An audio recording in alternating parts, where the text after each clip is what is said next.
I mean, just the title of the book, Love Deeper Than a River. Doesn't that say a lot about how she felt about this city? Well, she loved San Antonio, and it was a love affair both ways. The people of San Antonio also loved her. Anybody with that dignity and that nobility would be loved and appreciated. And she did a lot of things that were very concrete. Valero Petroleum wouldn't be here if she hadn't negotiated that gas contract. We wouldn't have the South Texas Nuclear Project. Big projects like River Center Mall were on her watch.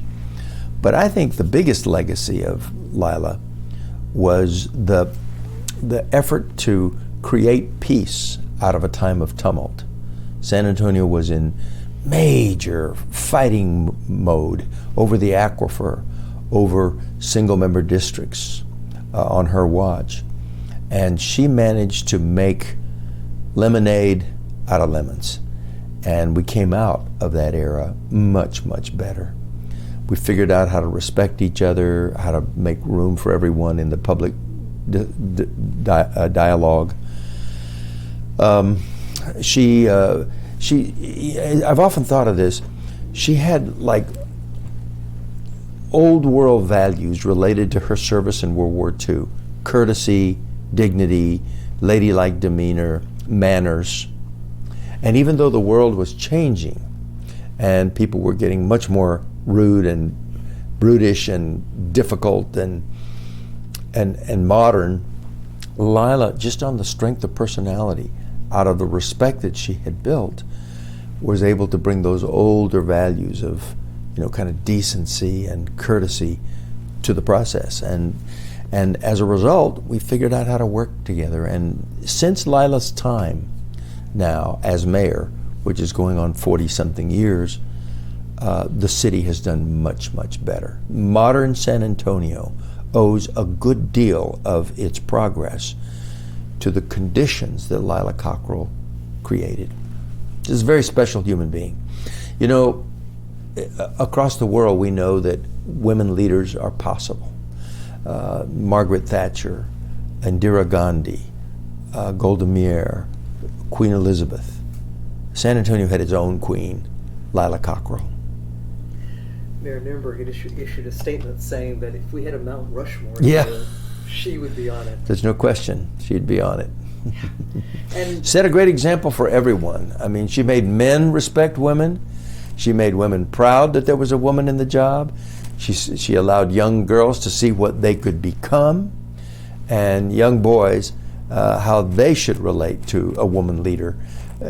She touched all of us. She touched all of us. And certainly you. Well, I had the privilege of sitting literally exactly to the right of her on the city council dais because I was District 1, and District 1 was first one next to the mayor. And then in the years that I was mayor, I made it a point to include her in everything that I could and seek her wisdom.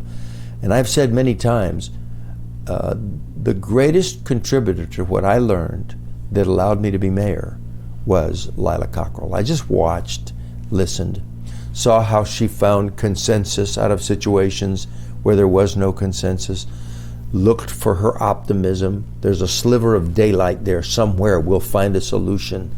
Those are lessons I've been able to act on the rest of my life. Do you remember the first time you met her? I had met her in previous roles because I was an intern at City Hall and other things of that nature during the Hemisphere years, and she was a city council person back then. Very few people know it, but she had her own influence on Hemisphere, for example, and on the administration of Mayor McAllister. But times were different then, and a woman could not play the major leadership role.